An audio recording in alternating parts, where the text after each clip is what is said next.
কাচনি কেন? এগুলো কে কেচে দিবে? আমার পড়ে আছে প্যান্ট গুলো এতদিন ধরে। আমি প্যান্ট প্যান্ট কেচে কাচতে দাও। পারবো না। আমি কেন কাচবো? আরে আমি তুমি পারবো না। ছাড়া কে কেচে দিবে আমাকে? কেন? তুমি নিজে কাচতে পারবে? আমি কাচতে পারি না। হবে না, হবে না, আমি প্যান্ট কাচতে পারবো না। কাছাকাছি আমি পারবো না কাচতে। কেন? আমাকে কে কেচে দিবে? তোমার প্যান্ট তুমি কেচে নেবে, এই প্যান্ট আমি কাচতে পারবো না। মানে কে কেচে দিবে আমাকে তাহলে? বারবার একই কথা বলো না, নিজের প্যান্ট নিজে কেচে নেবে। বাথরুমে যাবে, জল দিয়ে ভেজাবে, সাবান দিয়ে নিজে কেচে নেবে, যাও। তুমি কি প্যান্ট কাচতে পারি যে আমি কাচবো? শিখে নিতে হবে।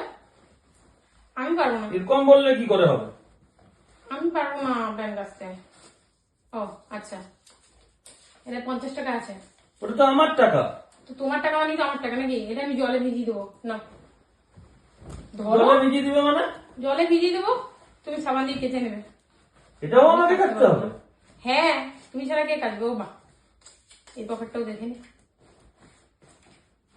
এটা 200 টাকা ছিল, এটা আমি কেচে দেবো। 250 টাকা পেয়েছি, ওটাই 50 টাকা, ওটা জলে ভিজিয়ে দেবো, তুমি কেচে নেবে। আর এটা 200 টাকা, এটা আমি ভালো করে ঘষে সাবান দিয়ে কেচে দেবো।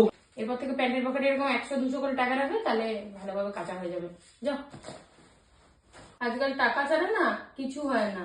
বড় এসেছে প্যান্ট কাচাতে বিনা পয়সায়। টাকা থাকলে প্যান্ট কেচে দেবো। ডিপলি চিন্তা করতো এটা কি মানা যায়?